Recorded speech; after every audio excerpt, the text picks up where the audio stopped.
Harnessing Your Dark Side for Personal Growth. Introduction. The Power Hidden in Your Darkness. For years, he had believed that strength came from control, controlling his emotions, his impulses, his anger, his ambition. He was taught, like most men, to suppress what was deemed unacceptable, to be good, to be reasonable, to fit neatly into the expectations the world had placed upon him. But beneath the surface, beneath the carefully crafted image of stability and self-control, something simmered. There were moments when he felt a deep, primal force inside him. It would rise in flashes of anger, in bursts of frustration, in the quiet resentment of opportunities missed. It would whisper in his mind during moments of hesitation, questioning why he was holding back, why he was choosing restraint over action, why he was allowing fear to dictate his life. And yet, he ignored it. He had spent years trying to bury this part of himself, convinced that his darker impulses, the rage, the ambition, the hunger for power, the ruthless determination, were flaws to be eradicated rather than forces to be understood.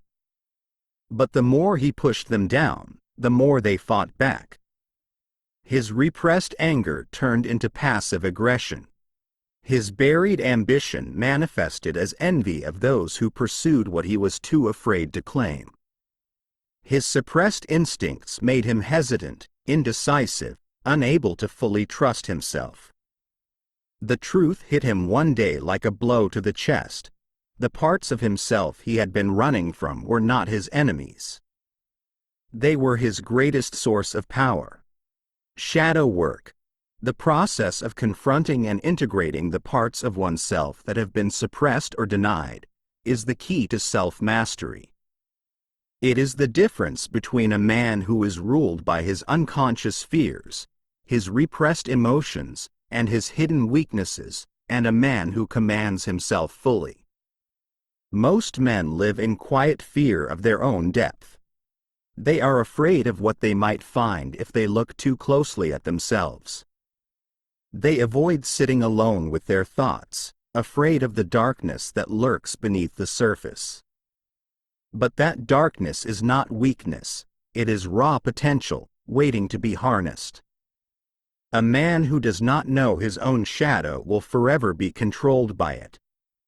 His suppressed emotions will manifest in destructive ways, outbursts of anger he cannot explain, self-sabotage that keeps him trapped, patterns of avoidance that ensure he never steps fully into his power. But a man who faces his shadow, who integrates it rather than fights it, becomes unstoppable. True confidence is not built on pretending to be perfect. It is built on embracing everything you are, light and dark, strength and weakness, power and restraint. The greatest warriors, the most disciplined leaders, the most powerful men in history were not men who rejected their dark side. They were men who mastered it. This book is not about becoming better, in the way the world often defines it. It is about becoming whole, about reclaiming the parts of yourself you have ignored, about understanding your own depths, about forging a version of yourself that is powerful because it is complete. The journey ahead will not be easy. It will demand brutal honesty. It will require confronting uncomfortable truths. It will push you into places you have avoided for too long. But on the other side of this journey lies something most men will never achieve: full control over yourself, your mind, and your destiny. The question is simple. Are you ready to face the parts of yourself you have been avoiding? Because until you do, you will never be free. Chapter 1. What is the shadow self? He had always sensed that there was more to him than what he allowed the world to see. The version of himself that existed in public, the composed, the controlled, the predictable, was only half the story. Beneath that, in the depths of his mind, there was another presence. A force that had been with him since childhood, lurking beneath the surface. Sometimes, it revealed itself in moments of anger, when his patience snapped, and the words he had been holding back spilled out like an unleashed storm. Sometimes, it showed up in desire, when he felt a pull towards something that society had told him was dangerous, unacceptable, or too much. And sometimes, it manifested as self-sabotage, when he avoided taking the risks he knew could change his life, when he let doubt creep in and silence his ambition. This was his shadow self, the part of him that he had learned to suppress, to ignore, to deny. Carl Jung, the Swiss psychiatrist who first coined the term shadow, described it as the unconscious aspects of the personality that the conscious mind refuses to acknowledge. It is made up of all the qualities, emotions, and desires that a man has been told to hide. His aggression, his lust, his competitive drive, his primal instincts. From the time a boy is old enough to understand the world, he is conditioned to behave in ways that are acceptable. He is told to be polite, to be humble, to be gentle. He is taught that certain emotions, anger, dominance, ambition, are dangerous, that they must be controlled or erased. And so, he learns to suppress them. But what a man suppresses does not disappear. It does not cease to exist simply because he refuses to acknowledge it. Instead, it festers. It builds in the depths of his mind, influencing his decisions, shaping his fears, controlling his behaviors in ways he does not understand. A man who ignores his shadow becomes a slave to it. He finds himself reacting emotionally without knowing why. He feels drawn to self-destructive patterns, repeating the same mistakes over and over. He struggles with confidence, constantly doubting himself, unable to access his own power. But a man who faces his shadow, who integrates it, who learns to harness it rather than fear it, becomes something different. He becomes a man who does not fear his own anger, but channels it into discipline and action. He becomes a man who does not repress his ambition, but directs it toward his own success. He becomes a man who does not deny his primal instincts, but wields them with control and precision. Most men live as half versions of themselves, afraid to embrace their full power. But the ones who rise, the ones who dominate, the ones who lead, they are the ones who have mastered their own darkness. This is the path ahead. A path of self-exploration, of unlearning years of conditioning, of facing the parts of yourself you have been taught to fear. Because the truth is, your shadow is not your enemy. It is your untapped strength. It is time to stop running from it. Chapter 2. The Fear of Your Own Potential. He had always felt it, that quiet hesitation that gripped him just before taking the leap. It wasn't laziness. It wasn't lack of intelligence or capability. It was something deeper, something harder to define. A resistance that pulled him back when he stood on the edge of something greater. At first, he told himself it was caution, that he was being logical, that he needed more time to prepare. But over the years, he noticed a pattern. Every time he had an opportunity to step into something bigger, to push past the limits he had known, to embrace his own power fully, something inside him recoiled. It was as if there was a part of him that feared his own success more than it feared failure. Most men live with this unspoken fear, though few acknowledge it. They dream of greatness, of breaking past mediocrity, of standing above the crowd with undeniable strength. But when the moment comes to act, they hesitate. Why? Because stepping into power means stepping into the unknown. It means accepting responsibility for your own potential. It means becoming something greater than you have ever been before, and that is terrifying. He had spent years watching himself and other men sabotage their own progress in ways that seemed illogical. They would start a project with fire and passion, only to let it fizzle out when real progress was within reach. They would set goals, push forward, make real strides, only to suddenly stop, get distracted, or convince themselves that it wasn't worth it. It wasn't the world holding them back. It wasn't bad luck. It wasn't even a lack of skill. It was fear. Fear of standing out. Fear of no longer having an excuse. Fear of stepping into power and realizing that once you claim it, you can never go back. Because the moment a man truly embraces his potential, the moment he steps into his full strength, he loses something comfortable, the ability to hide in mediocrity. And that's what most men are truly afraid of. Not failure, but the responsibility of being unstoppable. For years, he had convinced himself that he was simply not ready to step into a greater version of himself. That he needed more preparation, more time, more knowledge. But the truth was that no man ever feels ready. The men who become great do not wait for the feeling of readiness to arrive. They act despite their doubts. The fear of greatness manifests in different ways.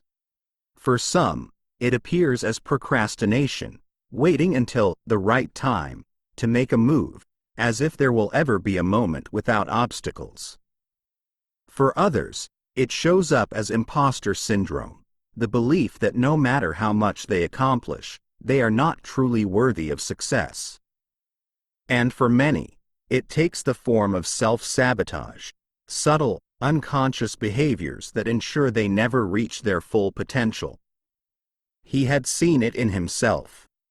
The moments when things were going too well, when success felt too close, when everything was lining up perfectly, those were the moments he would find a way to disrupt his own progress. A missed deadline. A sudden loss of motivation. A poor decision made impulsively. Why? Because deep down, he had not yet accepted his own power. He had not yet decided that he was worthy of standing among the greats. And that was the shift he had to make. If he wanted to become something more, he had to stop fearing his own potential. He had to stop shrinking back when he felt the weight of responsibility pressing down. He had to recognize that stepping into greatness was not an accident, it was a choice. No man rises to power by waiting to feel worthy of it. No warrior wins a battle by waiting for his doubts to disappear. No leader commands respect by waiting for permission to lead. He had wasted enough time waiting. He would wait no longer. From this moment forward, he would move not when he felt ready, but when the opportunity was there. Because the greatest fear a man can face is not the fear of failure. It is the fear of realizing just how powerful he truly is. Chapter 3. The Dark Side of Suppressed Anger. He had always been told that anger was dangerous. That it was something to be avoided, controlled, buried deep beneath the surface. From a young age, he had learned that expressing too much aggression made people uncomfortable, that showing frustration was seen as weakness, and that real men were calm, measured, and in control at all times. And so, like many men, he learned to suppress it. He learned to smile through disappointment, to swallow his frustrations, to stay silent when something enraged him. He became the reasonable man, the one who never lost his temper, the one who kept his emotions neatly contained. But suppressed anger does not disappear. It festers. It waits. And when it is ignored for too long, it finds ways to surface, often in destructive, uncontrolled ways. For years, he had convinced himself that he was above anger, that he had mastered it by pushing it down, by refusing to let it control him. But then he started noticing the cracks. The way irritation simmered beneath his skin over the smallest things. The way resentment built up in his relationships, poisoning his interactions without him even realizing it. The way his energy felt drained, his motivation dulled, his sense of purpose clouded. And in moments of extreme pressure, when he could no longer contain it, the anger would erupt, not in a controlled, deliberate way, but in an explosion of frustration that he could not stop. He had not mastered his anger. He had become its prisoner. Most men misunderstand anger. They see it as purely destructive, as something that must be eliminated. But anger is not the problem. Repressed anger is. A man who does not understand his own anger is a man who will always be ruled by it.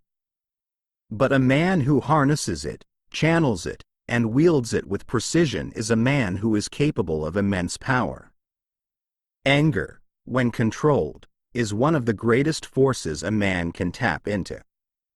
It is the fuel of warriors, the fire that pushes a man forward when everything else tells him to stop. It is the energy that turns pain into power, that transforms frustration into action, that takes injustice and turns it into a reason to fight. The problem is not anger itself. The problem is that most men have never learned how to use it. They have only seen two extremes: uncontrolled rage or total suppression. They believe that the only choices are explosion or silence. But there is a third path. A path of mastery. To master anger, a man must first acknowledge it. He must stop lying to himself about how he feels, stop pretending that things do not affect him when they do. He must recognize when his frustration is growing, when resentment is building, when he is swallowing emotions that need to be processed. Next, he must learn to direct it. Anger, when left without purpose, turns inward and becomes self-destruction. But when it is given direction, it becomes an unstoppable force. The strongest men in history, warriors, revolutionaries, builders of empires, were not men who lacked anger. They were men who knew how to wield it like a weapon. The difference between a man who is controlled by his anger and a man who controls it is discipline. A man ruled by his emotions lashes out. He breaks things, burns bridges, makes impulsive decisions that weaken him. He allows his anger to turn him into a beast, wild, reckless, and ultimately self-destructive.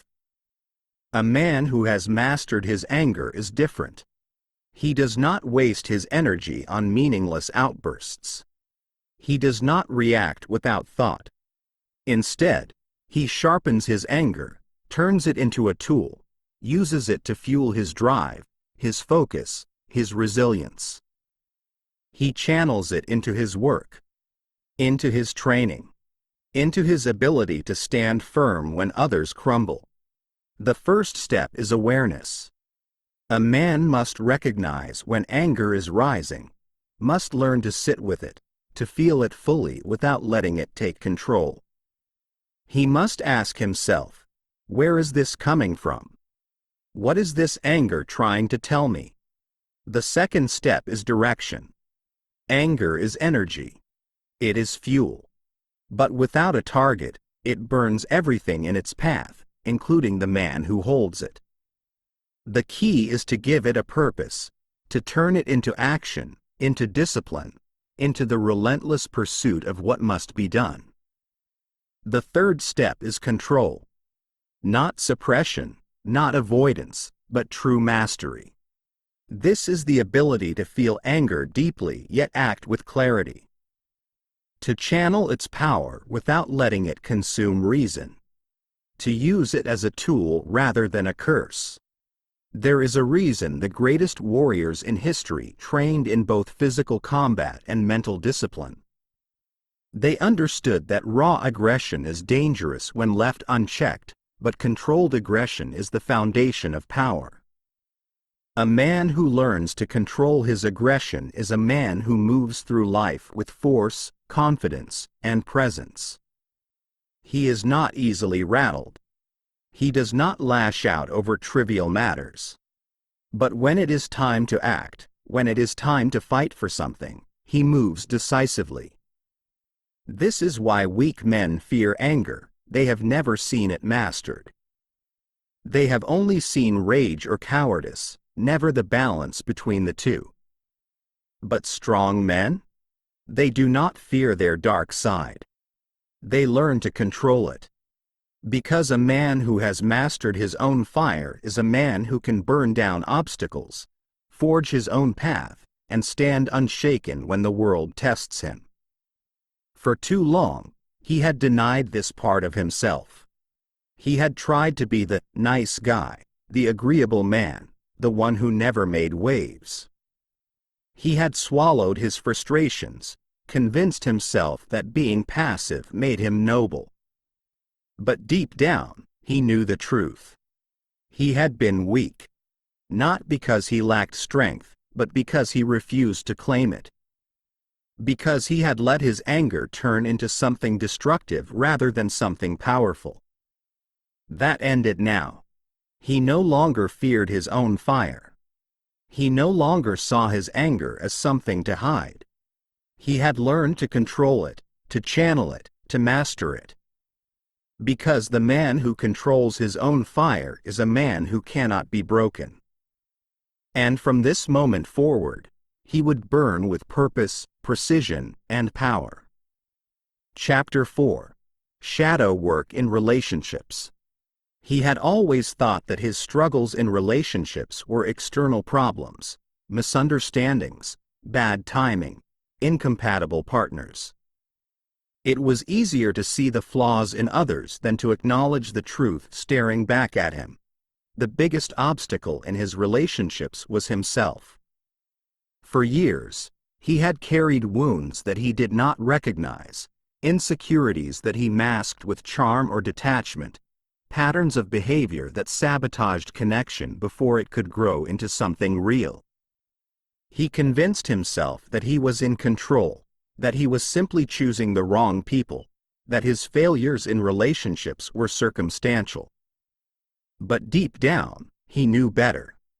There was a part of him that had always feared intimacy, not because he did not want it, but because it required something he had never fully embraced, his own vulnerability. And vulnerability is terrifying for a man who has spent his life in control. Most men enter relationships without ever examining their own shadows. They bring with them unspoken fears, unresolved wounds, unconscious expectations. They react to their partners not as they are, but as reflections of their own insecurities. They seek validation, afraid to admit how deeply they need it. They hold back, afraid to show the parts of themselves that might be judged. And when things fall apart, they blame the other person. But the truth is, no relationship will ever be stronger than a man's relationship with himself. How the shadow controls relationships. The way a man interacts with others, his lovers, his friends, his family, is always a mirror of his inner world. If he has not faced his own insecurities, they will dictate his actions. If he has not accepted his flaws, he will project them onto others. If he has not learned to stand firm in his own identity, he will look to his partner to complete him, and that is a burden no one should have to carry. He had spent years wondering why certain relationships made him feel trapped, why some made him feel unseen, why he kept repeating the same cycles. And then he saw the pattern. The avoidant man fears connection because deep down, he believes that opening up means losing control. He keeps distance, even in love. He values independence, but at a cost. He never lets anyone truly know him. The needy man attaches too quickly, suffocating his partners, mistaking their presence for self-worth. He gives too much, not out of generosity, but out of fear.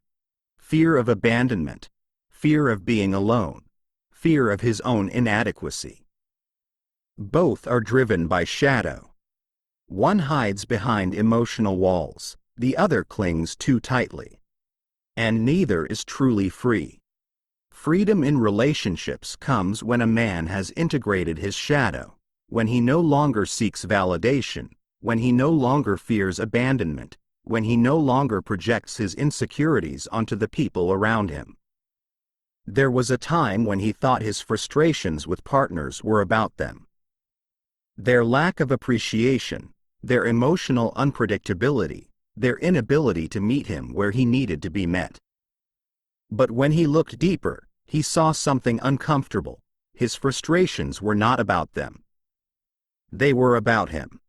A man's shadow is revealed in the way he perceives others. The things that trigger him, the flaws he fixates on, the qualities he resents. These are often the things he refuses to see in himself.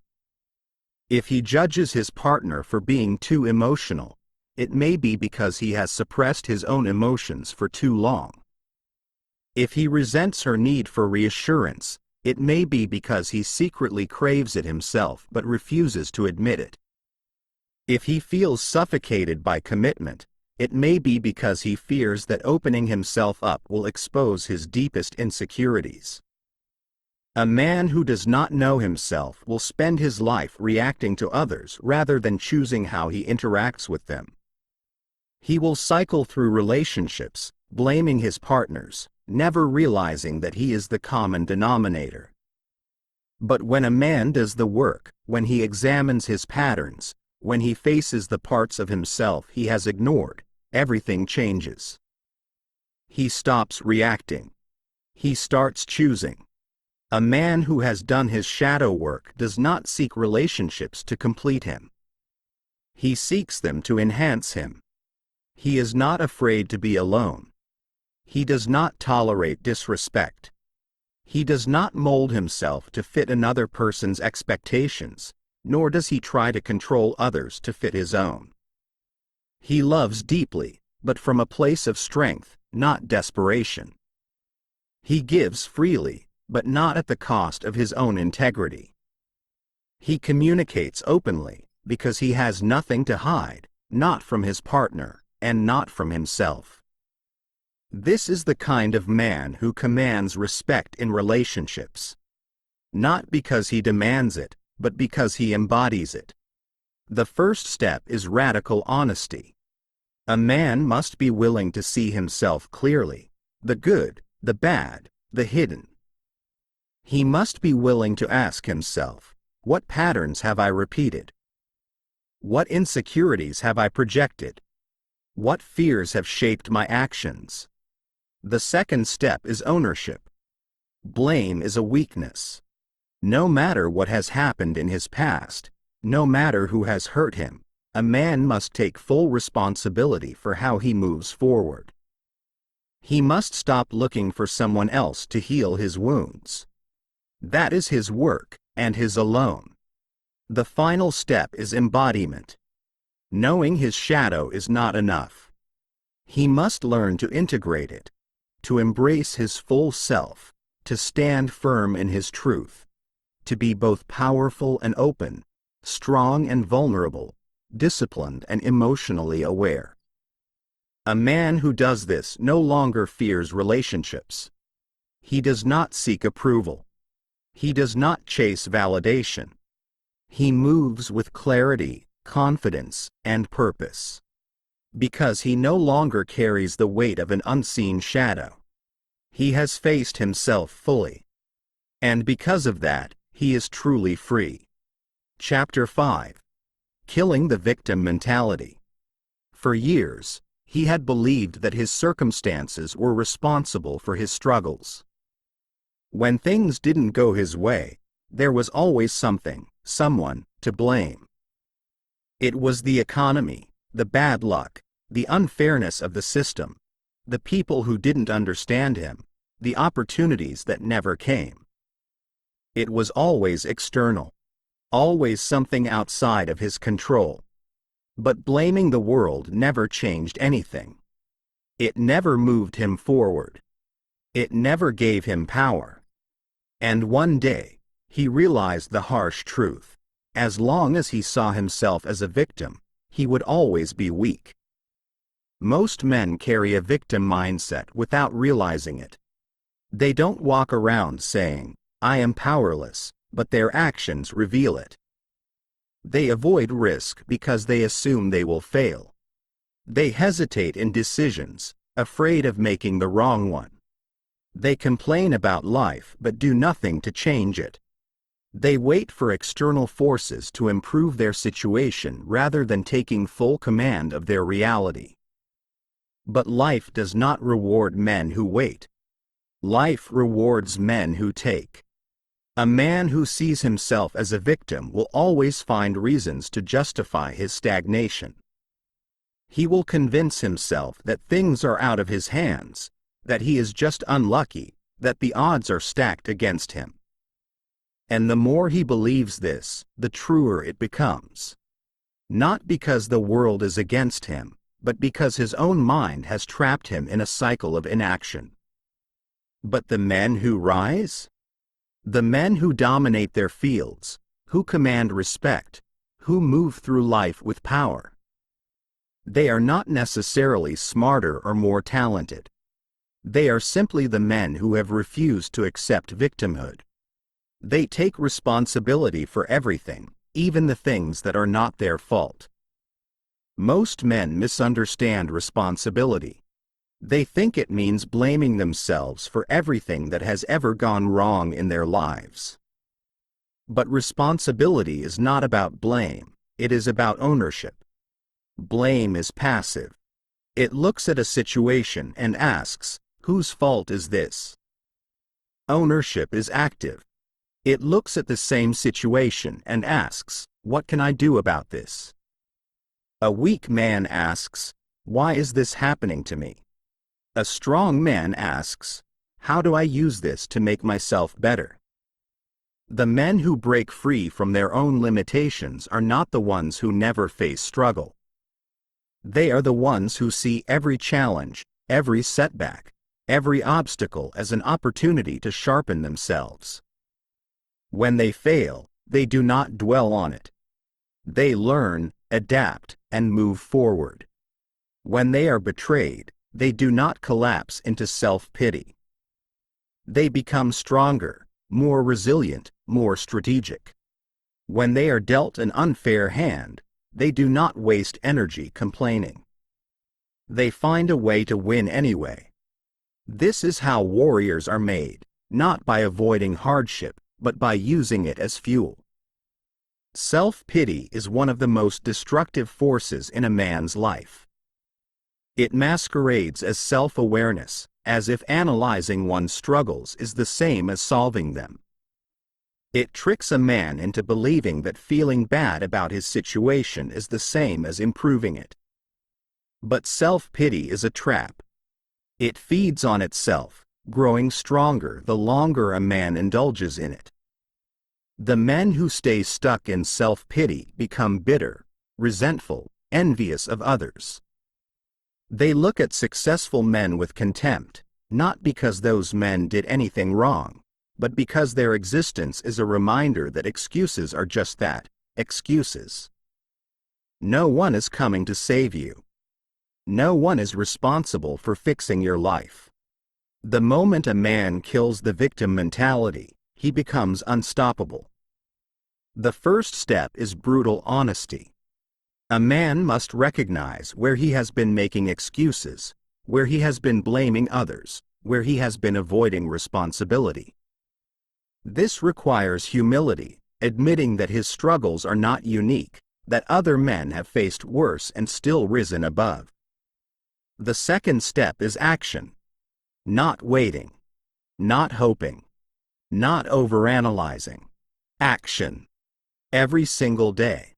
no matter how small, no matter how unprepared he feels.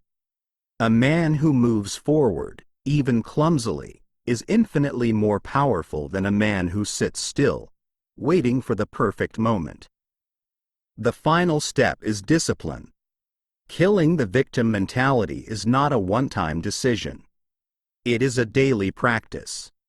Every time a challenge arises, every time he feels the pull of self-pity, every time he is tempted to make excuses, he must choose ownership instead.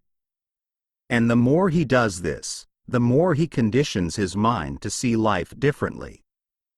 Not as something that happens to him, but as something he controls. There are two types of men in this world. The first type waits. He waits for luck, for opportunity, for someone to notice his potential.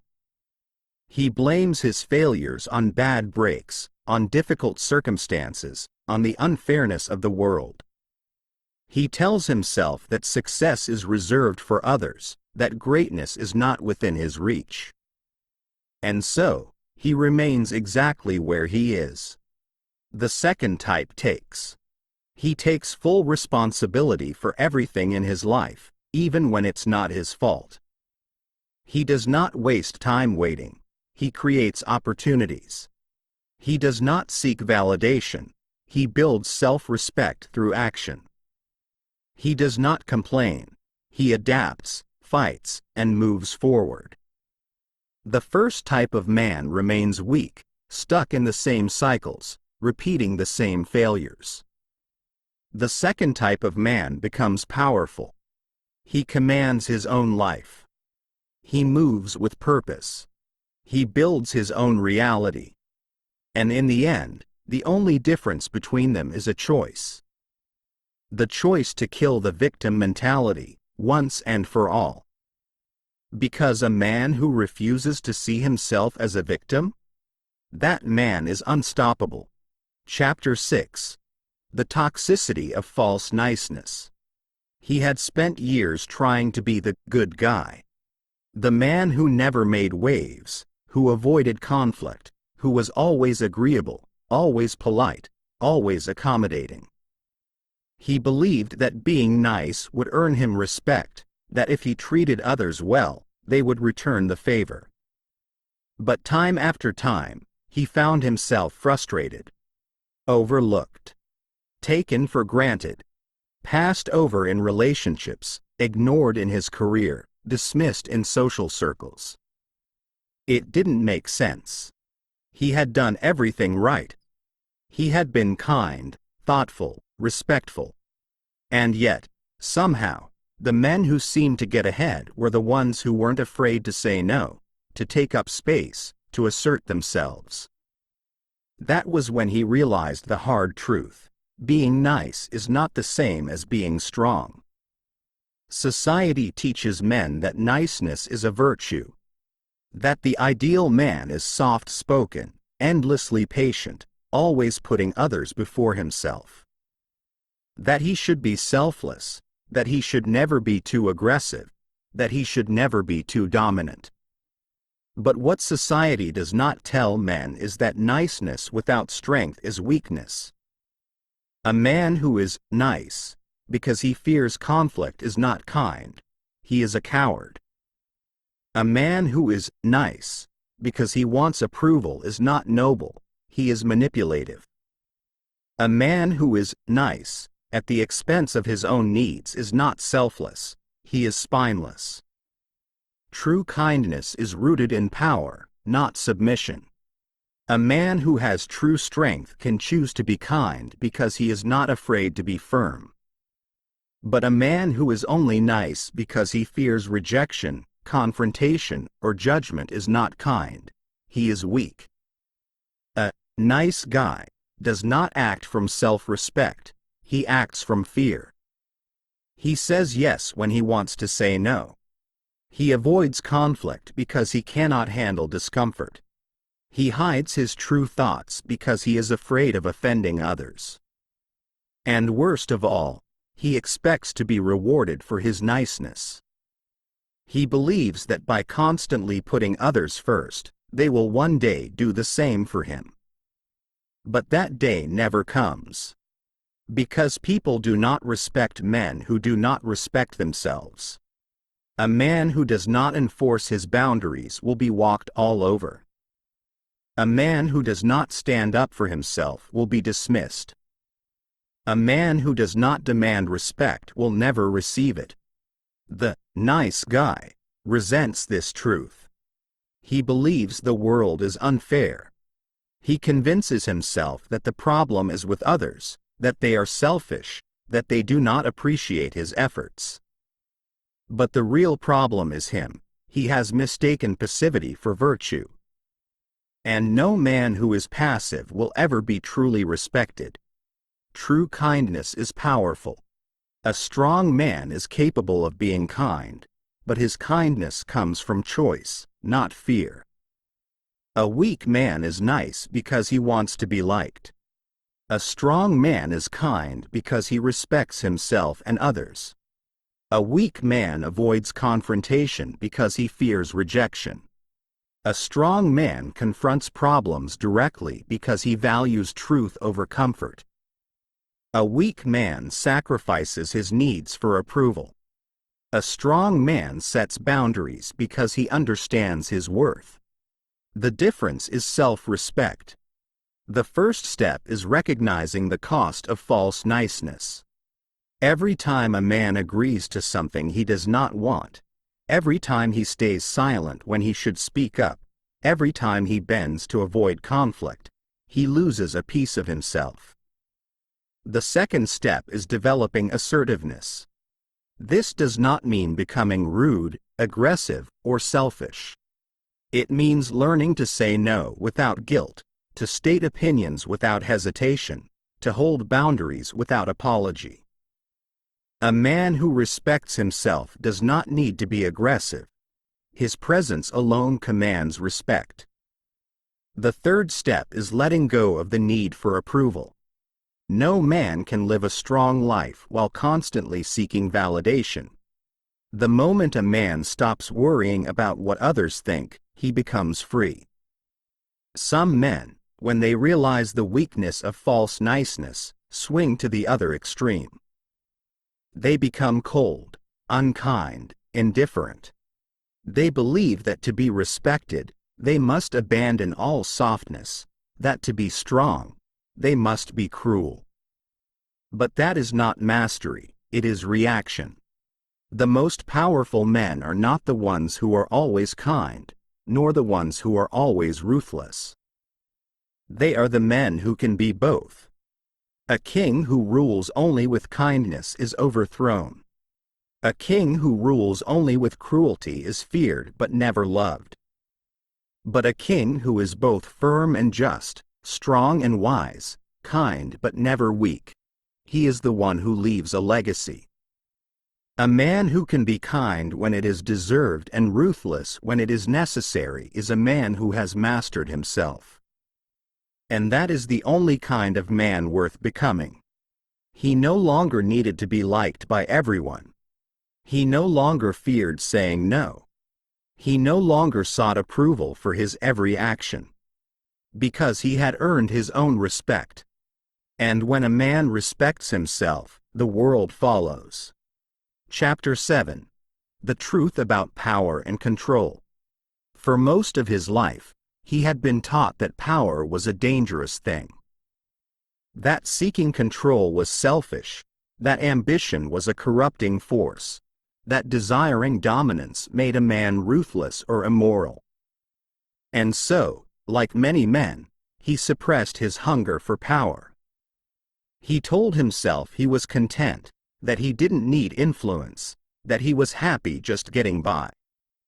But deep inside, beneath the surface of his denial, something burned, a feeling he couldn't ignore. It was the frustration of watching weaker men command more respect than him. It was the quiet rage of being overlooked, dismissed, treated as if he was insignificant. It was the weight of knowing he was capable of more, yet never stepping into his full potential. And one day, the truth hit him like a hammer: power is not evil. It is necessary. A man may convince himself that he does not seek power, that he is fine playing the role given to him, that he does not need control over his environment. But that is a lie. Every man wants power in some form, whether he admits it or not. Power is not just about ruling nations or controlling others. Power is about commanding your own life, shaping your own reality, refusing to be at the mercy of external forces. Power is the ability to walk into a room and own your space without apology. Power is the ability to say no and not waver. Power is the ability to act with certainty, without hesitation or self-doubt. A man without power is a man who is ruled by his circumstances, his emotions, the opinions of others. He is easily swayed, easily manipulated, easily defeated. But a man who has power? He is untouchable. One of the biggest misconceptions about power is that it requires controlling others. That to be powerful, a man must dominate, deceive, or manipulate those around him. But real power is not about controlling others, it is about controlling yourself. Weak men try to manipulate people because they lack true inner power. They rely on deceit, force, or intimidation because they do not have the strength to stand firm in their own presence. But strong men? They do not need to manipulate. They do not need to beg for respect or force people to obey them. Their very existence commands authority. Because they are in control of the most important thing, their own mind. A man who has full control over his emotions, his impulses, his decisions, his actions, he is the most powerful man in any room. Because he is not reactive. He is deliberate. Most men live as slaves to their emotions. They react without thinking. They allow fear to dictate their actions. They are pulled in different directions by distraction, addiction, and insecurity. To master oneself, a man must first eliminate weakness from his own mind. Step 1. Master your emotions. Weak men are ruled by how they feel. If they feel unmotivated, they do nothing. If they feel rejected, they crumble. If they feel afraid, they retreat. But strong men act despite their emotions. They feel fear but move forward anyway. They feel anger but do not let it consume them. They feel doubt but do not let it dictate their choices. A man who cannot control his emotions will always be controlled by those who can. Step 2. Control your thoughts. A man's thoughts create his reality. If his mind is filled with self-doubt, hesitation, and weakness, his actions will reflect it. But a man who has trained his mind, who speaks to himself with power, who guards his thoughts, who filters out weakness, he becomes unstoppable. To control one's mind is to control one's future. Step 3. Take command of your actions. Most men wait. They wait for motivation, for opportunity, for permission. They waste time overanalyzing, hesitating, second-guessing. But power belongs to the men who act. A man who is decisive, who moves forward without seeking approval, who makes choices with certainty, he is a man who controls his own fate. Weak men will always tell you that power is bad. That ambition is dangerous. That control is oppressive. They say this because they are afraid. They fear the responsibility that comes with power. They fear stepping into something greater because it requires effort, discipline, and courage. It is easier for them to convince themselves that they are above, seeking power than to admit they lack the strength to claim it. But history is not written by men who refuse to take control of their own destiny. It is written by those who rise, who command, who shape the world rather than allowing the world to shape them. There are two types of men in this world. The first type is the man who fears power. He convinces himself that ambition is dangerous, that control is unnecessary, that it is better to stay in the background, to avoid conflict, to accept what life gives him. And so, he remains weak. His life is dictated by forces outside of him. He is always at the mercy of circumstances, of luck, of the decisions of others. The second type is the man who claims power. He does not wait for permission. He does not fear standing out. He does not hesitate to take control of his own reality. He is disciplined. He is decisive. He is in command of himself, and because of that, he is in command of everything around him. This is the man who cannot be manipulated. This is the man who cannot be broken. This is the man who does not live at the mercy of the world, because he is too busy shaping it. And the only question is, which man will you choose to be? Chapter 8. How Your Dark Side Affects Success. For years, he believed that success was about doing everything the right way, following the rules, playing it safe, staying within the boundaries that had been drawn for him. He had watched other men do the same, working tirelessly yet never breaking through, staying stuck in the same patterns, always just short of something greater. And then, he noticed something. The men who truly succeeded, the ones who rose above, the ones who built legacies, they were not afraid to tap into their dark side. Not in the way weak men do, through reckless destruction or unchecked arrogance, but in a way that was controlled, calculated, and relentlessly focused. They understood something that most men refuse to accept. If you do not integrate your dark side, it will destroy you from within. The self-destructive nature of repressed power. He had spent years watching men sabotage their own success without ever realizing it. The man who procrastinates, avoiding the work that will take him to the next level. The man who plays small, afraid of stepping into the full force of his abilities. The man who hesitates, waiting for permission to go after what he wants. These men do not fail because they lack skill. They fail because they have not owned their full power.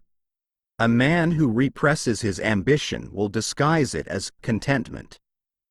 A man who buries his aggression will watch it manifest in self-doubt and hesitation. A man who ignores his hunger for more will pretend that success does not matter to him. But it does. Because deep down, every man wants to win. Every man wants to build something that stands. Every man wants to be more than he currently is. The problem is, most men have been conditioned to see their ambition, their hunger, their drive as something dangerous, something they must suppress. And so, they make excuses. They settle for mediocrity, telling themselves that seeking more is selfish, that power is corrupting, that success is not for them. But the truth is, those who fear power do not lack the desire for it. They lack the discipline to claim it. There is a reason the most powerful men in history had an edge to them. They were not merely hard workers. They were relentless, unshakable, obsessed with their mission. They did not let guilt, hesitation, or self-doubt keep them from taking what was theirs. Success is not for the man who waits patiently for his turn. It is for the man who steps forward and takes it. Calculated aggression. They move with force, not recklessness. They do not wait for permission to act. Unapologetic ambition. They do not pretend to be satisfied with less than what they are capable of achieving. Cold-blooded discipline. They do what must be done, regardless of how they feel. Strategic thinking. They understand that success is not just about talent, it is about knowing how to play the game. They are not afraid to be feared. They are not afraid to stand alone. They are not afraid to walk the path that others find too difficult. Because they know that true success does not come from being liked. It comes from being undeniable. The first step to unlocking true success is to stop lying to yourself. You are not satisfied with mediocrity. You are not fulfilled by playing it safe. You do not want to live a life where you are constantly compromising on your own potential. You want more. And there is nothing wrong with that. The second step is to use your dark side as fuel. The frustration you feel when you see others winning? Turn it into discipline. The rage you feel when you watch weaker men get ahead? Use it as energy. The hunger that burns in your chest? Let it drive you forward, relentlessly. A man who integrates his dark side is a man who cannot be manipulated. He does not need external validation. He does not waste time in self-doubt. He does not make excuses. He moves forward with ruthless precision, eliminating distractions, executing at a higher level, taking what is his. Weak men believe that success is reserved for the lucky, for the privileged, for those born into the right circumstances. But strong men know that success belongs to those who refuse to settle for anything less. It is earned, not given. It is taken, not requested. It is built through unbreakable discipline, not wishful thinking. And the moment a man stops making excuses, stops waiting for permission, stops hesitating in the face of his own power, that is the moment he becomes unstoppable. Because success is not for the man who fears his own strength. It is for the man who masters it and wields it with purpose. You said. Proceed. ChatGPT said. Chapter 9. Making Peace with Your Past Mistakes. He had spent years running from himself. Not in the physical sense, he was always present, always moving forward, always chasing the next milestone. But deep down, he knew the truth. He was running from his past, from the memories that haunted him, from the mistakes he could not erase. The failures, the regrets, the missed opportunities, they sat in the back of his mind like ghosts, whispering to him in the quiet moments, reminding him of everything he had done wrong. He had tried to silence them with distractions, with work, with women, with mindless entertainment. But they were always there. And no matter how much he built, no matter how much he accomplished, a part of him always felt like he was not enough. Because somewhere deep inside, he still saw himself through the lens of his worst moments. It wasn't until he stopped running, until he stood still and faced those ghosts head-on, that he finally understood. His past was not the enemy. His inability to accept it was. Every man carries a past. Some men wear it like armor, a source of strength, a reminder of what they have overcome. Others wear it like chains, weighed down by guilt, by shame, by the belief that they are forever bound to their worst mistakes. He had spent years in the second category, believing that because he had failed before, he would fail again. That because he had made bad decisions, he was unworthy of success, of happiness, of self-respect. But what he had failed to realize was that his past mistakes did not define him. His response to them did. A man who allows his past to break him will always be weak. But a man who takes his failures and turns them into lessons will become unshakable. The choice is simple. Use your past, or let it use you. Every man who is trapped by his past believes three lies. 1. I should have done things differently. He replays moments in his mind, over and over, imagining a version of himself that made the right choice. But what he forgets is that the man he was then could not have acted differently. He did not yet have the knowledge, the experience, the wisdom that he has now. 2. I am defined by my mistakes. He convinces himself that his failures are permanent, that they mark him in a way that cannot be undone. But the truth is, a man is not defined by what he has done. He is defined by what he chooses to do next. 3. I will never move past this. He believes that the pain, the guilt, the regret will always be there, that it will never loosen its grip on him. But time does not heal wounds, action does. Only by taking control of his narrative, by owning his past and using it, can he finally be free. There is a reason that the most powerful men in history have dark pasts. They were not men who lived perfect lives.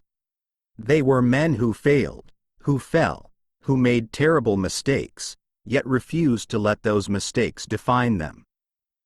A warrior who has never been wounded does not understand pain.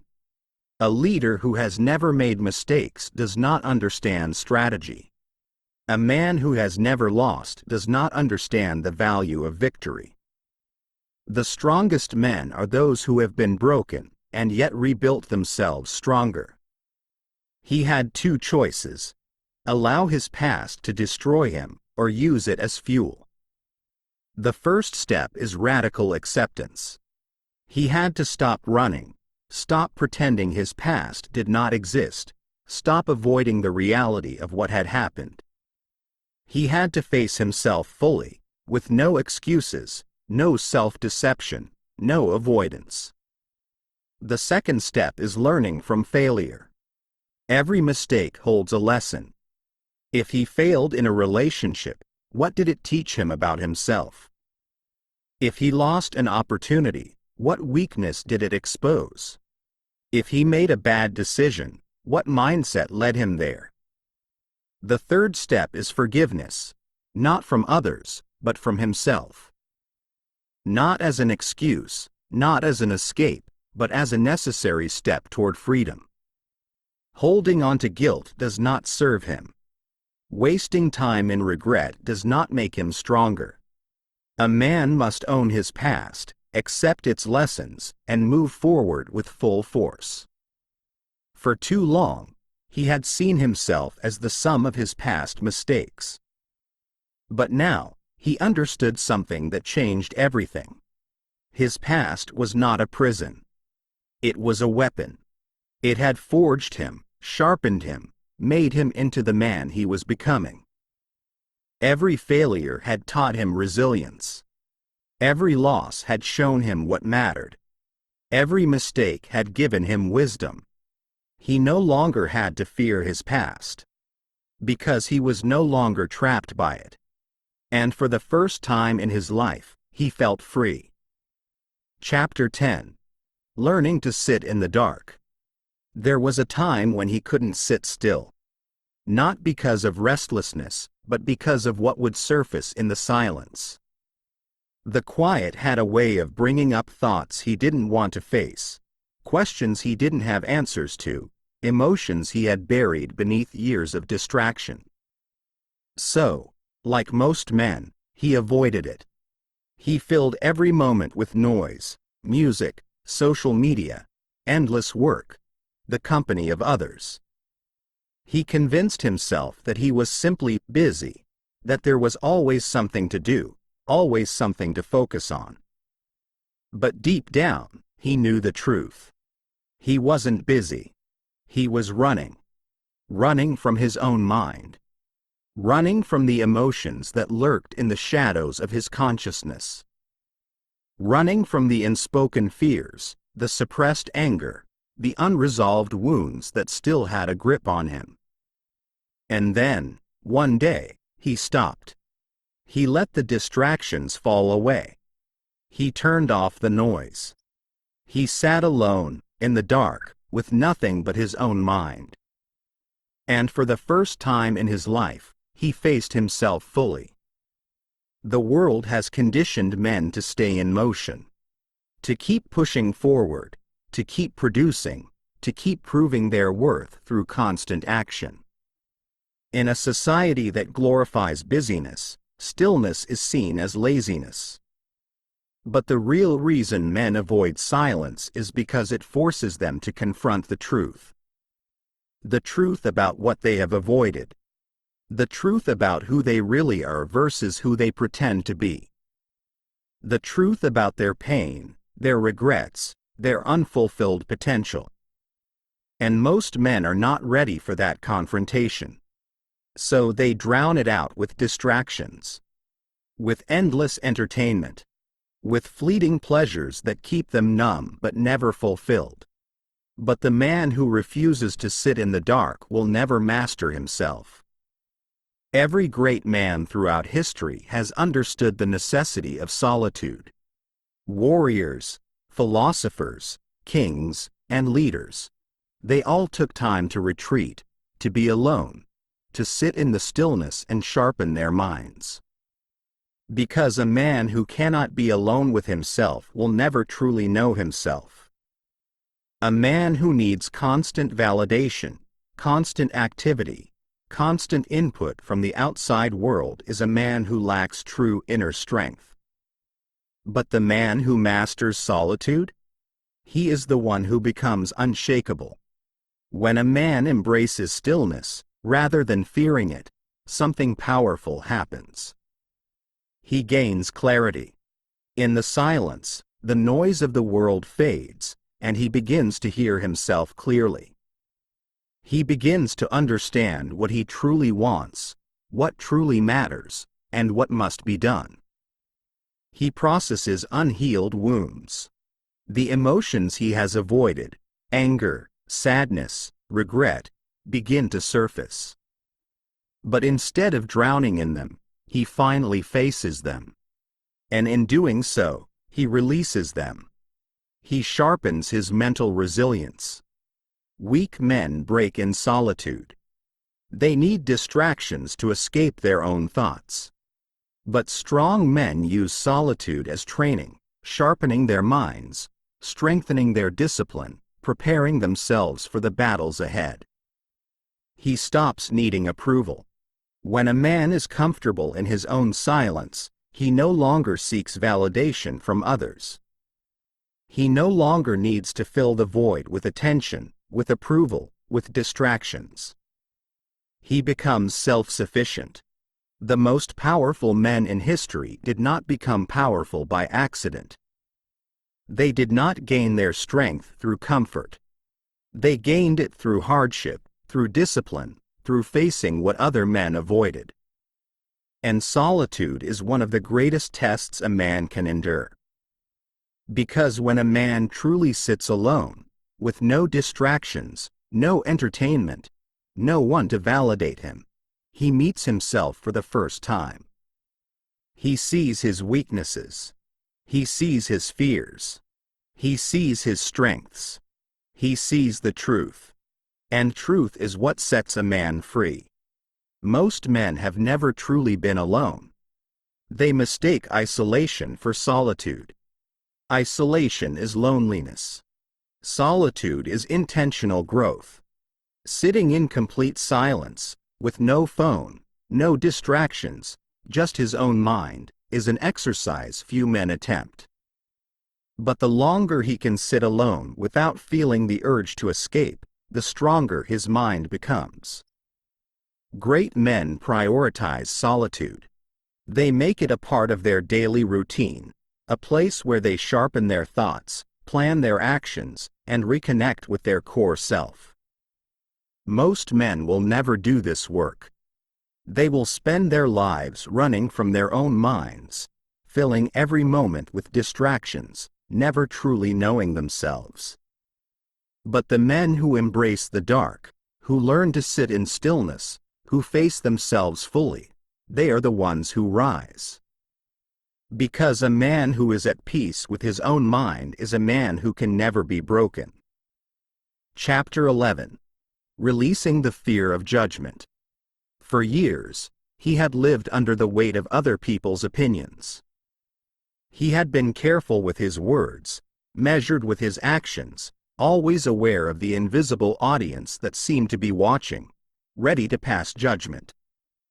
Every decision, every risk, every expression of his true self was filtered through the same silent question: what will they think? It was exhausting. No matter how much he tried to shape himself into someone who would be accepted, respected, or admired, there was always someone with something to say. There was always criticism, always doubt, always an external voice telling him he was too much, not enough, on the wrong path. And then, one day, he realized the simple truth that changed everything. Judgment is inevitable. No matter what he did, no matter how carefully he moved, no matter how much he tried to be right, in the eyes of others, someone would always have an opinion. He could live his life trying to please everyone, or he could live his life for himself. But he could never do both. Most men live in fear of judgment without even realizing it. It dictates their choices in ways they do not question. They hold back in conversations, afraid of saying something unpopular. They hesitate before taking risks, afraid of failure being witnessed. They shape their identities around what they believe will be approved, rather than who they truly are. And they convince themselves that this is the right way to live, that avoiding judgment means avoiding conflict, avoiding embarrassment, avoiding pain. But the truth is, avoiding judgment is impossible. The world will always have something to say. If a man is bold, he will be called arrogant. If he is quiet, he will be called weak. If he takes risks, he will be called reckless. If he plays it safe, he will be called uninspired. There is no path that leads to universal approval, no version of himself that will be accepted by all. Once he understood this, everything changed. He no longer had to play the game of seeking validation. He no longer needed to filter his actions through the imaginary counsel of other people's opinions. He was free. True freedom is not the absence of judgment, it is the absence of caring about judgment. The strongest men he had ever met, the ones who moved through life with an effortless presence, were not men who never faced criticism. They were men who did not care about criticism. They did not seek approval, nor did they fear rejection. They acted on their own terms, spoke their minds without hesitation, made decisions based on their own principles, not the expectations of the crowd. That kind of strength does not come from arrogance or ignorance. It comes from clarity, the deep, unshakable knowledge that a man's path is his own to walk. That his worth is not defined by the opinions of those who do not live his life. That he does not need permission to be who he is. Breaking free from the fear of judgment is not about defiance for its own sake. It is about reclaiming authenticity. It is about no longer shaping oneself around what is acceptable, digestible, or easy for others to understand. It is about standing firm in one's truth, even when that truth is unpopular, even when it invites criticism, even when it makes others uncomfortable. Most men will never reach this level of freedom. They will spend their lives chasing approval, subtly adjusting themselves to fit the expectations around them, never fully expressing what is inside them. They will silence their own voices in order to be liked. They will hold back their full strength so as not to offend. And in doing so, they will live half a life, never truly knowing what they could have been if they had let go of the fear. But the few who choose to break free, The few who refuse to let external judgment shape them, they are the ones who rise. They are the ones who move with confidence, unburdened by the opinions of those who do not matter. They are the ones who command respect, not because they seek it, but because they are indifferent to it. He no longer needed validation. He no longer feared criticism. He no longer cared about the whispers, the side glances, the judgments of those who did not have the courage to live their own truth. Because he had learned something that most men never do. The only approval he would ever need was his own. Chapter 12. Integrating your dark side into daily life. For years, he had been at war with himself. He had tried to silence the parts of himself that didn't fit the image of who he was supposed to be, the aggression, the ambition, the raw hunger for more. He had learned to suppress his impulses, to filter his thoughts, to present only the most acceptable version of himself to the world.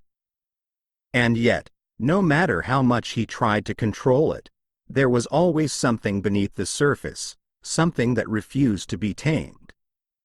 It would show itself in moments of anger, when he snapped in ways he didn't expect. It would creep into his relationships, making him resentful, withdrawn, unable to express what he truly wanted. It would manifest as self-sabotage, as procrastination, as hesitation when he should have been moving forward. He had convinced himself that these were flaws, weaknesses that needed to be eliminated. But the more he fought against them, the stronger they became. And then, one day, he realized the truth. His dark side was not the enemy. It was his untapped strength. Most men live divided lives. They show the world one face, the polite, controlled, acceptable version of themselves, while hiding the deeper, more primal parts. They have been conditioned to believe that their aggression, their ambition, their desire for power is dangerous, that it must be suppressed in order to be good. But a man who denies part of himself will always be at war within. The key is not to destroy the darkness, it is to integrate it.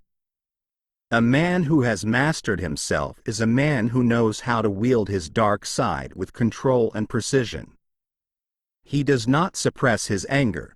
He channels it into discipline. He does not hide from his ambition. He directs it toward meaningful goals. He does not deny his competitive nature. He uses it to push himself to higher levels. This is what separates strong men from weak men. Weak men are ruled by their darkness. They react emotionally, lash out impulsively, sabotage themselves without understanding why. Strong men, however, harness their darkness. They know when to be ruthless and when to be patient, when to fight and when to retreat, when to push forward with force and when to hold back with strategy. But mastering the dark side is not about recklessness. It is not about giving in to every impulse or allowing emotions to dictate decisions. It is about control, the ability to feel deeply while acting with intention. A man who integrates his dark side into his daily life becomes unstoppable.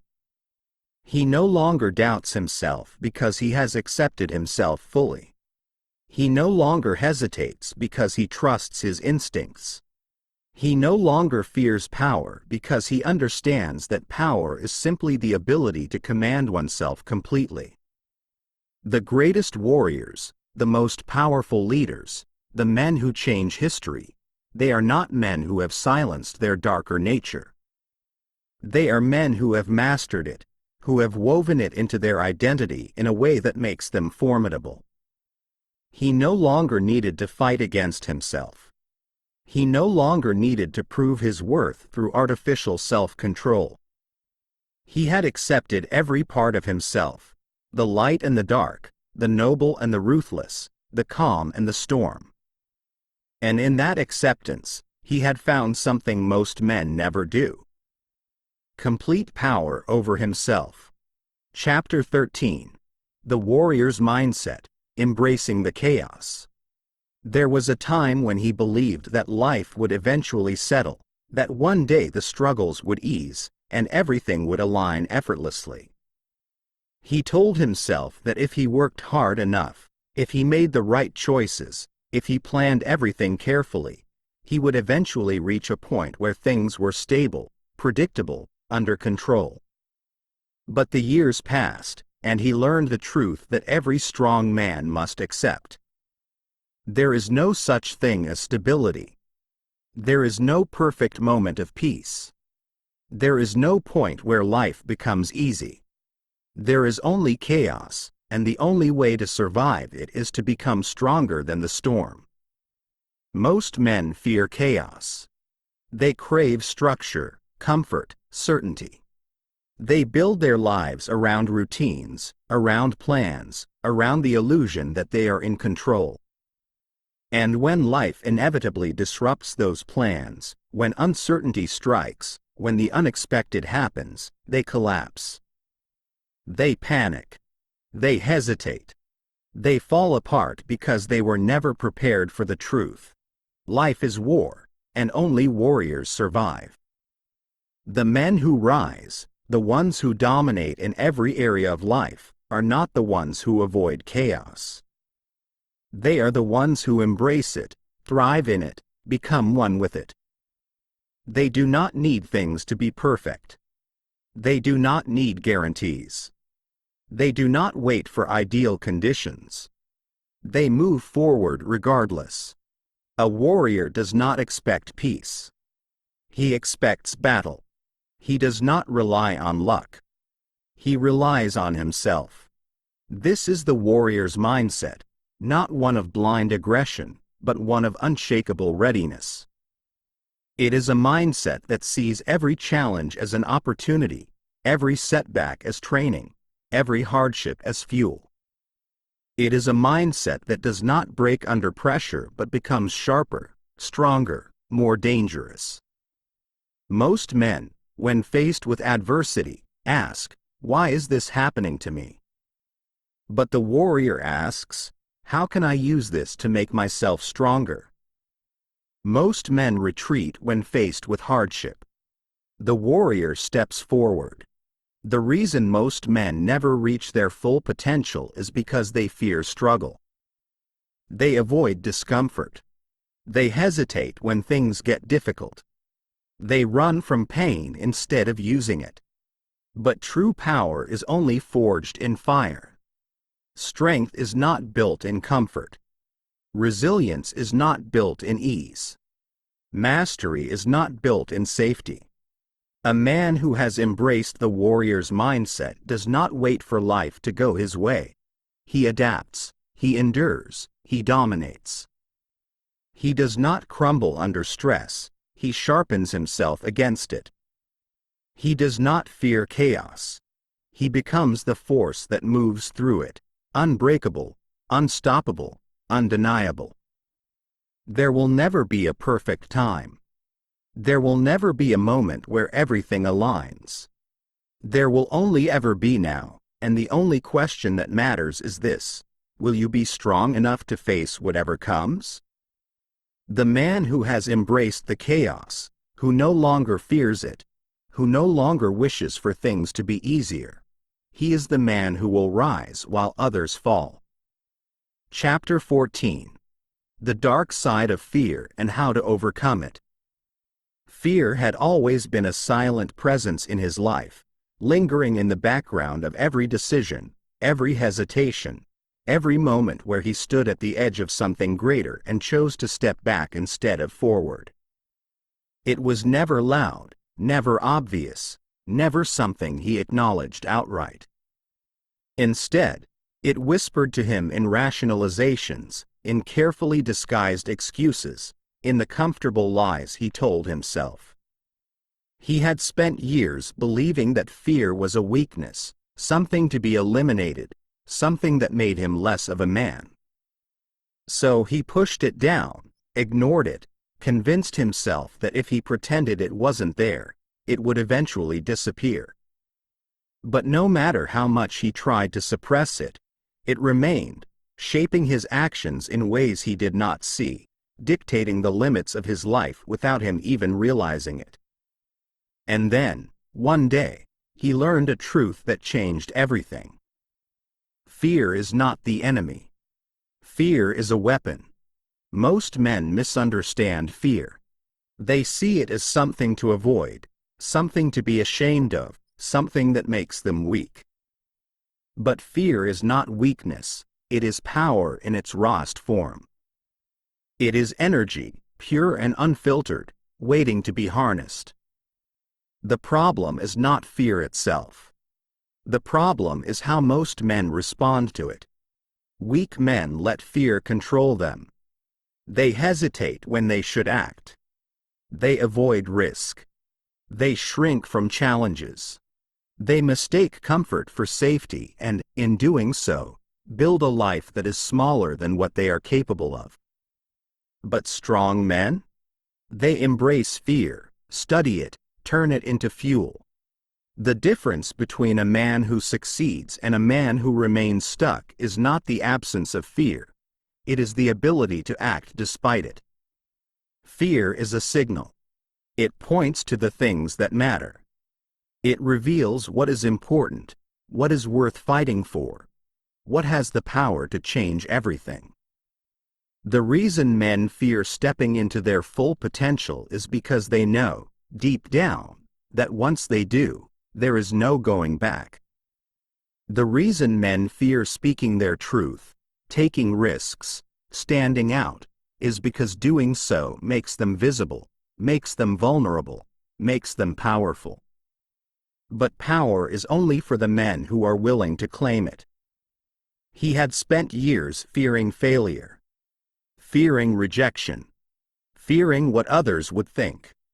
But once he stopped running from fear and started studying it, using it, transforming it, something shifted. The fear of failure became the drive to succeed. The fear of rejection became indifference to the opinions of those who did not matter. The fear of risk became the realization that the biggest risk of all is wasting time waiting for the right moment. Fear is not something to be eradicated. It is something to be mastered. Most men never reach this level of understanding. They live their lives reacting to fear, running from it, avoiding it, convincing themselves that they are being smart by playing it safe. But there is no safety in stagnation. There is no security in a life lived in hesitation. There is only regret. A man who has conquered fear does not need to be fearless. He needs only to refuse to be ruled by it. The world belongs to the men who step forward despite the fear. To the men who feel the hesitation and move anyway. To the men who understand that fear is not a wall. It is a door, and the only way to see what is on the other side is to walk through it. There will always be fear. There will always be uncertainty. There will always be moments where the mind tries to convince a man to step back. But the only thing that matters is the response. Step forward. Face it. Move through it. Because the man who has mastered his fear is a man who can never be stopped. Chapter 15. Becoming the master of your own mind. He had spent years believing that his thoughts were simply things that happened to him, that his emotions were forces outside of his control, that his mind was something he had to endure rather than something he could command. He had been at the mercy of his impulses, his fears, his doubts, reacting to them, obeying them, allowing them to dictate his actions. And because of that, he had lived his life in cycles. 1 step forward, 2 steps back. Moments of clarity followed by stretches of self-doubt. Waves of motivation that burned out before real progress could be made. It wasn't until he understood the truth, the fundamental truth that separates weak men from strong men, that everything changed. A man who does not control his mind controls nothing. Most men move through life as slaves to their own thoughts. They allow emotions to dictate their decisions. They allow past experiences to shape their future without question. They allow external influences, society, media, other people, to program their minds without realizing it. And they wonder why they feel lost, why they lack direction, why they constantly battle themselves. But a man who has mastered his mind?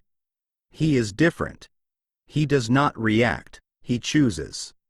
He does not wait for motivation, he creates it. He does not allow fear, doubt, or hesitation to dictate his actions. He moves forward regardless. And this is what makes him unstoppable. To master the mind is not to eliminate negative thoughts. It is not to reach some enlightened state where fear, anger, or doubt no longer exist. Those things will always be there. But mastery is about control. About choosing which thoughts deserve attention and which do not. About directing the energy of the mind toward action rather than distraction. A weak man lets his mind wander aimlessly, drowning in overthinking, questioning himself endlessly, allowing his emotions to sway him in every direction. A strong man directs his thoughts with precision, keeping his mind sharp, disciplined, and aligned with his goals. Most men allow their minds to be programmed by others. They consume without questioning. They absorb opinions, beliefs, and fears that do not belong to them. And over time, they lose control of their own thinking. They mistake the voices in their head for their own when, in reality, they are echoes of the world around them. But a man who has reclaimed his mind does not operate this way. He chooses what he consumes, what he believes, what he allows to influence him. He understands that thoughts are like fuel. Feed the mind with weakness, and the body follows. Feed the mind with strength, and he becomes a force that cannot be moved. Self-discipline is the foundation of mental mastery. A man who is a slave to his impulses will never command his own destiny. A man who cannot control his thoughts will never control his actions. A man who has not mastered himself will always be controlled by others. He no longer allowed weakness to take hold in his mind. He no longer entertained thoughts that led him nowhere. He no longer let doubt dictate his actions. Because his mind belonged to him. And a man who has full control over his own mind is a man who can shape his world as he chooses. Chapter 16. Owning your full power without apology. There was a time when he second-guessed himself. When he hesitated before speaking his truth. When he measured his words, softened his stance, held back his strength in fear of how others might perceive him. He had spent years dimming his own light, trying to be acceptable, trying to fit into the mold that had been shaped for him by a world that feared strong men. But a man who holds back his power, who shrinks himself to make others comfortable, who apologizes for his strength, he is a man who will never truly be free. Most men walk through life carrying unclaimed power. They feel it in moments of frustration, when they know they are capable of more but remain stuck. They sense it in the quiet hours, when they dream of doing something greater but cannot seem to act. They catch glimpses of it in their own reflections, seeing flashes of the man they could become if only they had the courage to step into it fully. But they hesitate. They wait for permission. They seek validation. They ask themselves, who am I to be powerful? Who am I to take what I want? And so, they remain stuck, bound by invisible chains, never realizing that the only permission they ever needed was their own. A man who owns his power does not ask for approval. He does not apologize for his ambition, for his drive, for his hunger to create, to build, to dominate in his chosen field. He does not shrink himself to fit the expectations of those who fear strength. He moves with certainty, knowing that the world belongs to those bold enough to claim it. Power is not something given. It is taken. It is cultivated, sharpened, forged through discipline and action. A weak man waits for the right moment, for the right circumstances, for someone to hand him an opportunity. A strong man creates his own opportunities, shaping the world around him rather than being shaped by it. For too long, he had been waiting. Waiting to feel ready. Waiting to have every answer. Waiting for the world to give him permission to step into the full force of who he was meant to be. But now, he understood that the waiting was over. He was done seeking approval. Done second-guessing himself. Done holding back his strength, his voice, his vision. The time for hesitation had passed. The time for action had arrived. A man who has claimed his full power moves differently. He speaks with conviction. He walks with purpose. He makes decisions without the need for validation. He does not waver, does not bend to the expectations of those who are too afraid to step into their own greatness. This is the final lesson, the ultimate truth that separates those who live fully from those who fade into the background. Power is yours if you are willing to take it. No more hesitation. No more apologies. No more waiting. He looked at himself one last time, saw the man he had become, and knew that from this moment forward, he would never again question his own strength. Because the world does not belong to those who seek permission. It belongs to those who own themselves fully, without apology, without hesitation, without fear.